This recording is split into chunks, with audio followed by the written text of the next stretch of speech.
Right, well, I assume everybody that's in is coming in. It's my great pleasure, as always, to introduce you to D.K.Henderson. I have a special connection with Dawn. Dawn and I have been on this journey together, and we've done a lot of channeling work together. I'm sure she won't mind me telling you that a lot of the information that she puts in her books has come through channeling. And today, rather than do a talk for you, she's just going to do a few short readings for you from the books that she's already written. And then we've got an exclusively preview because she's going to, well, yes, she's going to read a passage for you from her new book that's due to be released later this year. And I haven't heard it yet, so I'm dead excited. So I'll be waiting to watch the video later.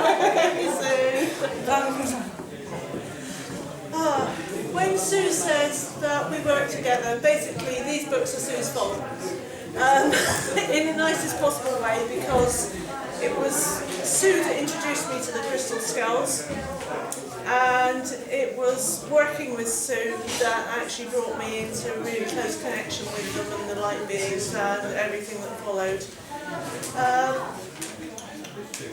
I'm going to be reading a passage today that Sue's actually chosen from the first book, Lost Legacy. So if you haven't seen the new covers, people, these are the new covers and I'm chuffed to bits with them. It's called, the chapter's name is actually Inception. It's the only chapter in the book that's actually got a title, and it tells about how the skulls were brought to Earth by the star racers.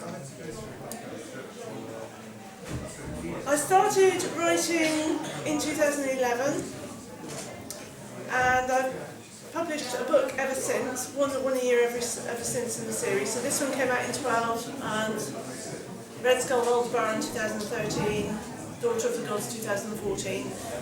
And with a fair wind and no more slight delays that have happened in my life recently, the fourth book will be out later this year, but as yet I haven't got a title for it, so it's completely up in the air.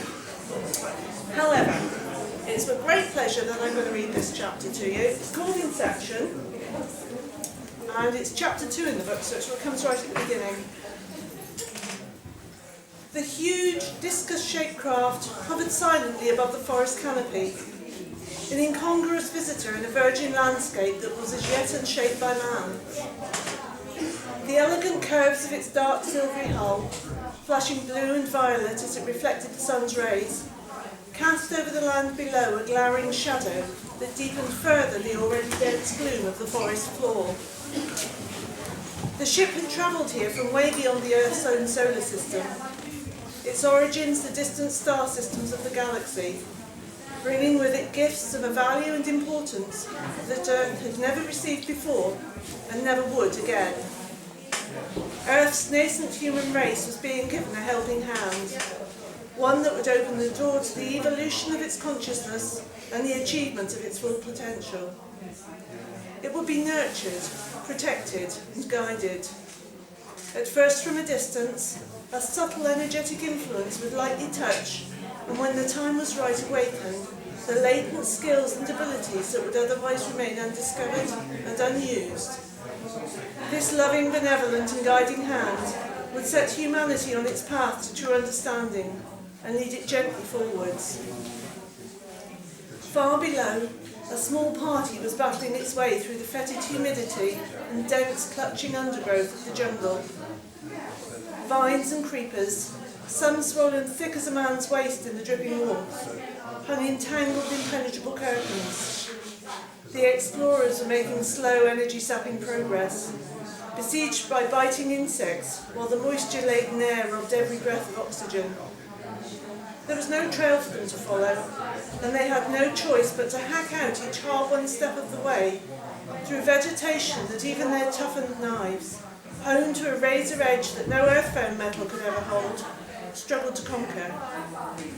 They had descended to the surface at the nearest possible point to their destination, which was hidden deep in the trees, and they did not have far to travel, a few miles at most. But in these difficult conditions, it would be almost a day's punishing trek. It was an incongruous and exotic-looking group of men and women, drawn from each of the races involved in this ambitious operation. Tall, slender Pleiadians, golden-haired Thebans, and bronze-skinned Syrians trekked side by side with short, squat Rutulians, small delicate-boned Eleusinians, and the strange childlike forms of the Arcturians.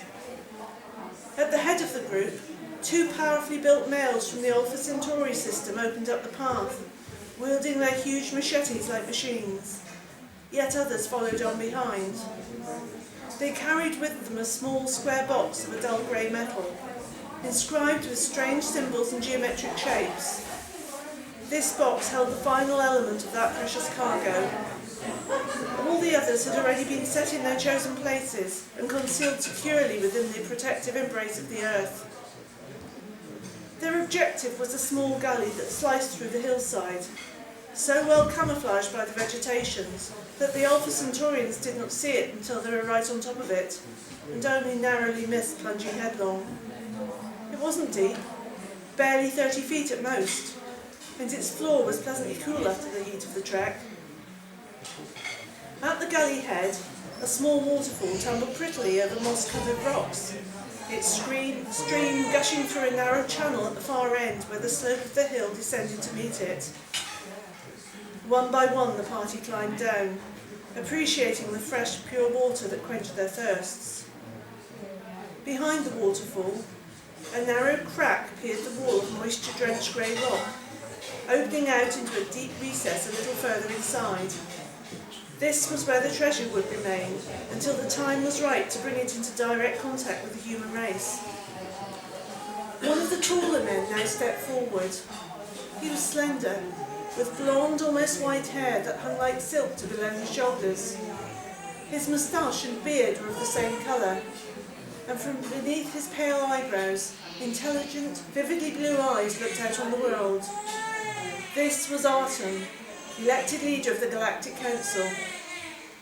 In his hand lay a strange-looking key made of pure gold. It was about the length of a man's hand, and shaped like an F and a J, attached at 180 degrees to each other from a small centre circle. Attune indicated for the box to be brought to him. It had no visible catch or lock, but as he pressed the key into a matching indentation on its side, the top slid open. Reaching inside, he drew out the carved skull that it held. This was the priceless gift that the people of the stars had brought to the earth in its infant race. There were 13 in all, 13 skulls skillfully and lovingly carved by races of beings from far beyond our world, beings who wished to see us thrive. These races had each created a skull and downloaded it with all the knowledge and wisdom they possessed: technology, physics, mathematics, understanding of the ways of the universe and the energy that guides it, and much more besides. Every skull held immense power, carrying the specific essence of the beings who had fashioned it, able to generate huge levels of energy. In addition, each held the consciousness of the unity within it, a deep understanding of the oneness, of the supremacy of love and of its power to create. 13 skulls, each powerful in its own right, but which, when brought together, would create or destroy worlds.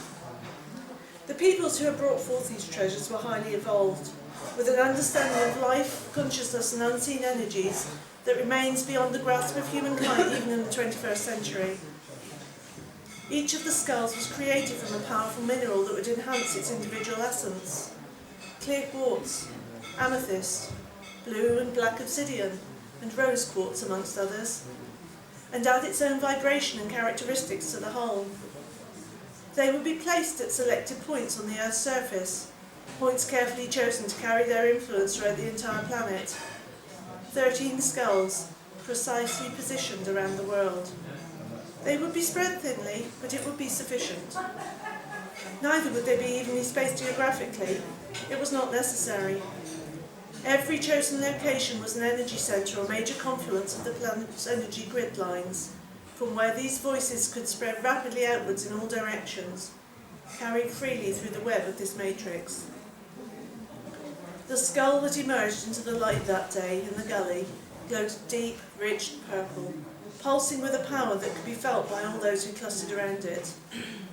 This was the final skull, and perhaps the most important, the Master, created jointly by the 12 races who were part of this ambitious and world-changing project. When all the skulls were one day reunited, it would be the master who would act as a nerve centre, gathering, focusing and amplifying their energy. Artem raised the skull and touched it to his brow in a gesture of gratitude and respect, and then handed it to the small figure of the Arcturian, the only one there small enough to squeeze through the narrow fissure. Entering the cave was like entering a magical fantasy world. Glittering crystals grew from the walls, the roof, the floor. Some were minuscule, others as tall as he. It stretched deep into the hillside, far back beyond where the light reached.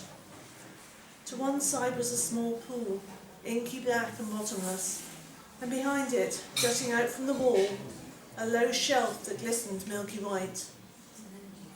It had the smooth texture of a stalactite, and had been formed from the calcite deposits in the water that dripped constantly down the wall at this point, and ran into the pool.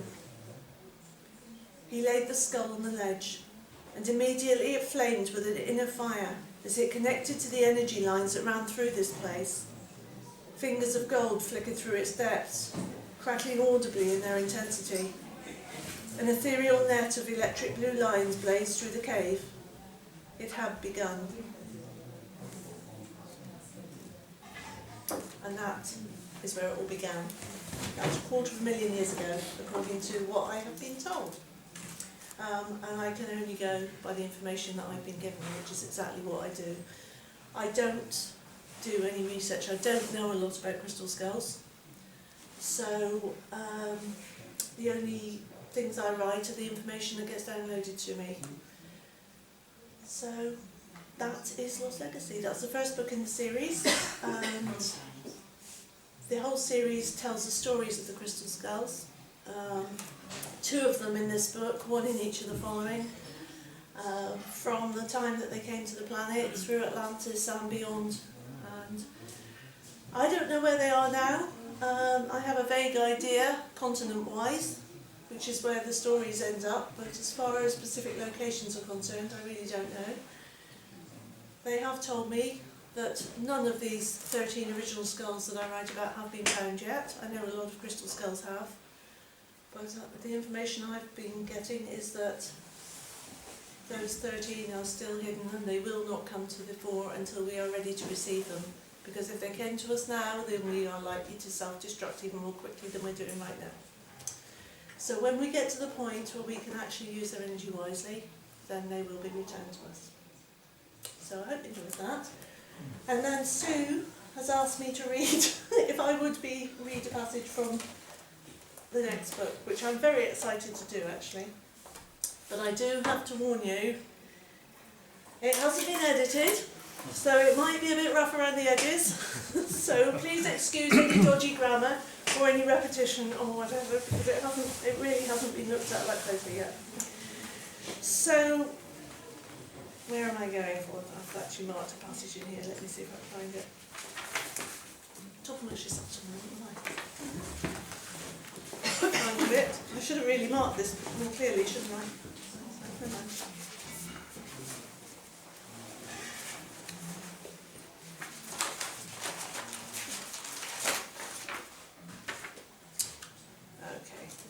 This is a much shorter passage. The 4th book, as I say, it's yet only untitled, but we're talking about a skull of green jade. That's the impression and the images that I've received. And this little, very short excerpt, it's only a page and a half of A4, takes place after the skull has been taken from Atlantis. So the 13 skulls when Atlantis came to grief, when the dark forces took over Atlantis, the skulls of the light were actually taken away. The priests in the temple foresaw what was happening and they took measures to protect the skulls. So they appointed guardians who would flee with the skulls to the corners of the planet. You can get corners in the sphere, there we go. To all different parts of the planet, so that the dark forces couldn't find them. They were charged with hiding them securely until such time as they're ready to be reunited again. So In this, one of the priestesses has fled Atlantis with her lover. He doesn't know she's got the skull. He knows she's carrying a secret, but he doesn't know what it is, although he's got his suspicions. And this little point is where the skull finally tells her that she can tell him what's going on and what she's carrying with her. The skull is called Kalia, that's the name I've been given. And the skull says, no, don't tell him, I'll show him. So he's actually been given this amazing thing that nobody has seen or touched, other than the priests, for a very long time. As Malena unwrapped the soft woolen shawl that protected Kalia, Edric's heartbeat quickened. He had known of the skulls all his life. Everyone in Atlantis did, but he had never set eyes on one. They were fiercely protected by the priests of the light, accessible only to them, and now he was about to look upon the one who had been his hidden travelling companion for so long. Revealed in the firelight, Kalia appeared unearthly, magical, sinister even. The dark hollows of the eye sockets, which in a living being gleamed and shone were life, were impenetrable black pits. The lines of the skull plate sutures, etched into the cranial dome, stood in dark contrast to the deep green stone. More was to come. Give me to her. Take her, she's asked it. A momentary flicker of apprehension washed over Edric's face. Trembling in anticipation, and not a little nervousness, he offered his cupped hands. There is a story she wishes to show you, Malena explained. Just close your eyes, relax and watch. There's nothing else you need to do. The skull was unexpectedly warm on his palms, and heavier than he had anticipated. He let his eyelids fall, and began to breathe slowly and rhythmically to calm his fluttering pulse. As he focused his attention on the heavy object resting in his hands, a tingle ran through his fingers, across his palms, up his arms, eventually filling his entire body, as if every cell was vibrating in unison. Come with us. Kalia's command was for Malena. Obediently, the priestess closed her eyes so that she could link with the images Kalia was sending Edric. They were looking up at a clear night sky, she and Edric. It was dark, so dark. A backdrop of the blackest black, studded with countless stars, so thickly clustered they looked like diamond dust on an obsidian plate. More stars than she had seen on even the darkest, clearest moonlight night. And colours, so many colours, sparkling like jewels caught in the light. Blue and silver, red and green, pink and gold, and so many more. Precious, twinkling gemstones in the sky. One cluster in particular was drawing their attention. A constellation of 9 stars, pulsing, calling. She recognised it. The maidens. She recognised it, and yet something wasn't quite right. Of course, that's what had confused her. Normally only 7 of the stars could be seen. Although Malena was certain that the temple scholars and scientists, with their equipment, would have seen them all easily, and far beyond into the farthest reaches of the galaxy and out into the wider universe. But if the 2 additional stars were not visible from the surface of the Earth, how could she see them now? They were fainter than their sisters, certainly, but unmistakable. Where was she? Glancing around, totally immersed in this vision Kalia was creating, she saw Edric standing a little distance away, lost in wonder at the awe-inspiring beauty of the cosmos revealed before him. A shaft of light, shimmering silver blue, appeared in the distance and travelled rapidly towards them. At a certain point its momentum paused and it split into 2. One shaft sped towards Edric, surrounding and capturing him. The other headed towards her, in a split second surrounding her in a dazzling cocoon of light. Smoothly, though she had the sensation they were moving extremely quickly, they were lifted and carried towards one specific star on the left of the cluster that was shining more brightly than any of the others. As she drew nearer to the star, she could see it was surrounded by satellites. Instinctively, she knew what they were. Other worlds, just like the one she and Edric lived on. He was still some way from her, still lost in his experience. He would not see her as she could see him. She smiled. The wonder-struck expression on his face matched her own feelings of amazement. Tears of joy spilled onto her cheeks as they were carried through the vastness of space. And then they were hovering over one of these worlds, sinking slowly ever closer to the ground, though never landing, flying over it so low that they could see clearly the features of the surface. Mountain peaks of silver stone, like highly polished knife blades, thrust miles up into a violet sky. Thick forests covered the ground, dotted with gleaming golden lakes that reflected the light of an immense sun. Between the trees rose up a city of slender towers, 100, 200 stories high, their walls of some transparent glass-like material.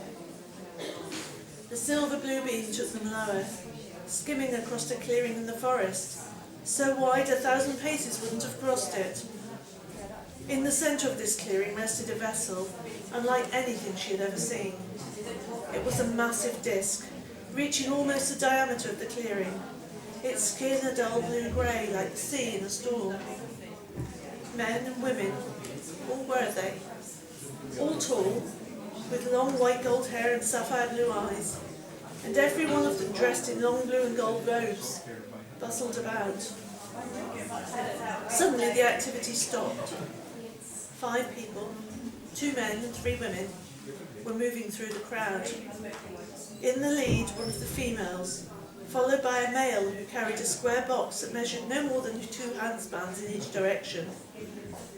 It was of a dull, dark metal, its sides etched with strange symbols, and it showed no visible clasp or hinge. The remaining male and 2 females brought up the rear. Marlena gasped. She recognised some of the symbols from the Pyramid Temple.